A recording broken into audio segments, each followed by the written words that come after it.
அப்பனே முருகா, என் பிள்ளை ஆசைப்பட்ட வேலை, ரொம்ப கஷ்டப்பட்டு படிச்சு பரீட்சை எழுதி பாஸ் பண்ணிருக்கா. இன்னும் 2 நாளையில வேலைக்கு சேரணும். இன்னைக்கு அந்த சர்டிபிகேட்டை கொண்டு போய் காட்ட போறா. அப்பா, அது பேரு சர்டிபிகேட் காமிக்கிறது இல்ல, சர்டிபிகேட் வெரிஃபிகேஷன். அதுக்காக ஸ்டேஷனுக்கு போய் நான் ரிப்போர்ட் பண்ணணும்பா. ஏத்தா, நான் என்னத்தா கண்டேன்? ஏதோ ஒண்ணு உனக்கு நல்லது நடக்குது இல்ல. எங்க அப்பா முருகன் உன் கூடவே இருந்து உனக்கு ஆசீர்வாதம் பண்ணணும். வேண்டிக்கங்க.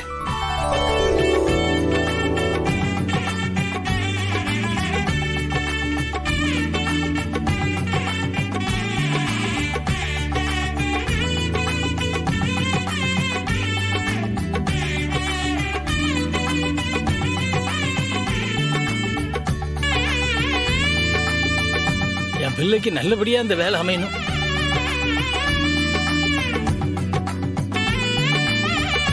இவளுக்கு படிப்பை கொடுக்கணும்.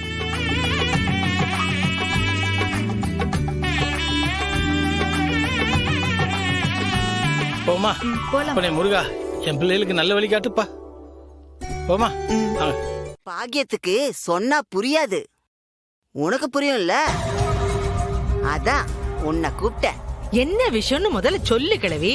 இந்த சௌந்தரம், இன்னைக்கு உன் மவளுக்கும் சேர்த்து மருந்து கொடுத்தா என்னன்னு கேக்க.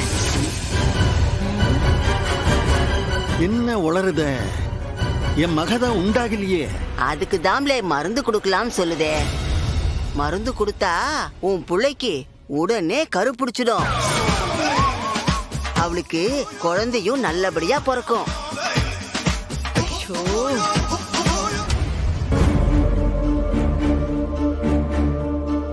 டேய், அங்க எங்க போற? இங்கே நில்லு. இப்ப மருந்து கொடுத்துருவாங்க.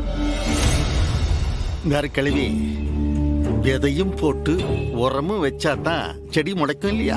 ஆமா, இப்ப யாரு இல்லன்னு சொன்னா?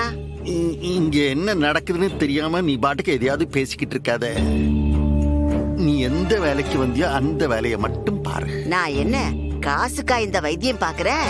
பரணி நான் பார்த்து வளர்ந்த புள்ள, தொக்கெடுத்து குளிப்பாட்டி நான் பார்த்து பார்த்து வளர்த்த புள்ள. அதுக்கு ஒரு நல்லது நடக்க வேணாமா? அதுக்கு தான் நான் சொல்றோம்ல. ஏய் கிழவி, இவன் என்ன சொல்லுதானோ அது புரிஞ்சுக்க மாட்டியா? பாண்டியம்மா, பரணி பாவன்டி. இப்பவே உள்ள பெத்துக்கிட்டா தான் உண்டு. வயசு தாண்டிட்டா மருந்து கொடுத்தாலும் புள்ள புடிக்காதுட்டி. சொன்னா கேளு. ஏ கிழவி, அப்படி எதுவும் ஆயிடக்கூடாதுன்னு தான் நான் சாமியை வேண்டிக்கிட்டு இருக்கேன். போய் இசக்கைக்கு மட்டும் மருந்து கொடு. இந்த மருத்துவச்சை கூட்டு போய் இவனுங்க என்ன தனியா பேசிட்டு இருக்கானுவ? சவுந்தர பாண்டி ஏதாச்சும் புதுசா சதி பண்றானோ? சரி சரி, இந்த என்கிட்ட பேசின மாதிரி அவங்க முன்னால பேசி தொலைச்சிடாத. அக்கா கூட்டு வாக்கா. வா வா போல வா போ. என்ன திட்டம் போட்டிருக்கானுங்கன்னு தெரியல, ஆனா கண்டிப்பா ஏதாவது ஒண்ணு தப்பா தான் போட்டிருப்பானுவ.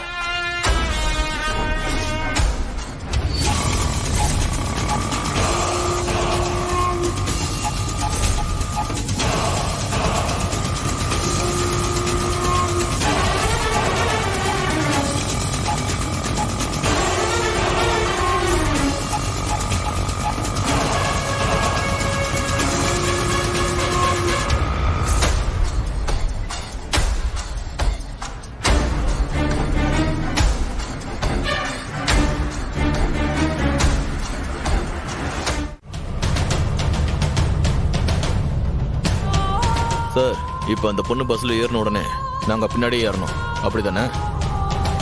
ஆமா, ஒரு நிமிஷம்.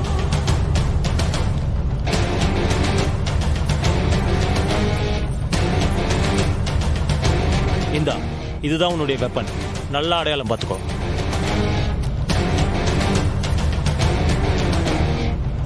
தங்கமா சார்? ஒரிஜினல் நகையா? பக்கா ஒரிஜினல் நகை, 22 கேரட் தங்கம். டேய் வேலா, அந்த நகையை நீ வாங்கி கையில வச்சுக்க. சரிங்க சார். ஏமா, நீ நல்லா பாத்துக்கிட்டல? பார்த்தாச்சு சார். நகையை காணுனதும் நீ கரெக்டா அடையாளம் சொல்லுவல, அதுக்காக தான் சொல்றேன். நல்லா பாத்துக்க. இந்தா வேலா, முதல் வேலை உன்னோடையதுதான். சரிங்க சார். பஸ்ல ஏறினதும் அந்த பொண்ணுடைய ஹேண்ட்பேக்ல நைஸா இந்த நகையை போட்டுருணும். அதுதான் ரொம்ப ரொம்ப முக்கியம். சார் ஹேண்ட்பேக் உள்ள இருக்கிற நகையவே நான் எடுத்துருவேன். உள்ள போடுதானே சார் சப்ப மேட்ரு, நான் பாத்துக்கிறேன். இந்த செயினை பேக் உள்ள போட்டுட்டு அடுத்த பஸ் ஸ்டாப்ல நீ இறங்கி போய்கிட்டே இருக்கணும். ம், அதோட உன் வேலை முடிஞ்சது. ரொம்ப சாதாரண வேலை சார், சத்தம் இல்லாம முடிச்சிடுறேன். இங்க பாருமா, அவன் போனதுக்கு அப்புறம் தான் உன்னுடைய வேலை ஆரம்பம். இவன் இறங்கி போகட்டும். பஸ் கிளம்பி கொஞ்சம் தூரம் போனதுக்கு அப்புறம் நீ செயினை காணன்னு கத்தி கூப்பாடு போடணும். பஸ்ஸே கிடுகிடுத்து போற அளவுக்கு கூச்சல் போடணும். அதெல்லாம் சரியா பண்ணிடுவேன் சார். பஸ்ல இருந்து யாரும் இறங்க விடாம ஸ்டேஷனுக்கு அப்படியே கொண்டு போகணும். ஸ்டேஷன்ல வச்சு பஸ்ல வந்தவங்களுடைய பேக் எல்லாம் செக் பண்றப்போ வீராவுடைய ஹேண்ட்பேக்ல அந்த நகை கிடைக்கணும். அவ்வளவு என்ன செஞ்சிருவல்ல? அட அதெல்லாம் ரொம்ப சாதாரணம் சார். இந்த மேட்ரு நீ நினைக்கிற அளவுக்கு அவ்வளவு ஈஸி இல்ல. ஸ்டேஷன்ல இருக்கிற இன்ஸ்பெக்டர் அந்த வீராவுக்கு சொந்தக்காரன். அவன் சாதாரணமா நீ சொல்றத ஒத்துக்க மாட்டான். கேள்வி மேல கேள்வி கேட்பான். இந்த நகையை எப்ப வாங்கின, எங்க வாங்கின, எவ்வளவுக்கு வாங்கின, அது இதுன்னு உன்னை குடஞ்சி எடுப்பான். நல்ல வேலை சொன்னீங்க சார். அந்த டீடைல் எதுவும் நீங்க சொல்லவே இல்லையே. செந்தூர் நகை கடையில தான் 2 வருஷத்துக்கு முன்னாடி வாங்கினேன். அப்பவே இதோடைய மதிப்பு 60,000 ரூபான்னு சொல்லணும். சரிங்க சார். மொத்தம் 12 கிராம். அது வாங்கின தேதின்னு இரு.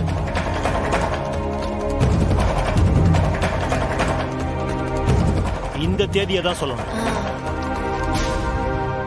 ஏன் சார், நகைய பறி கொடுக்கறப்போ வாங்கின ரசீதையும் தயாரா வச்சிருந்தா சந்தேகம் வராதா? வரும். அதுக்கு தான் ஒரு கதையை விடணும். நகையை அடகு வைக்க தான் போய்கிட்டு இருக்கேன். நகை வாங்கின ரசீது இருந்தா அடகு வைக்கிறது ரொம்ப ஈஸின்னு சொல்லணும். சூப்பர் சார், பண்ணிடுறேன். டேய் வேலா, ரொம்ப ஜாக்கிரதடா. ஆ, அந்த இன்ஸ்பெக்டர் ரொம்ப ரொம்ப புத்திசாலி. நீ தான் சிக்கிரவே கூடாது.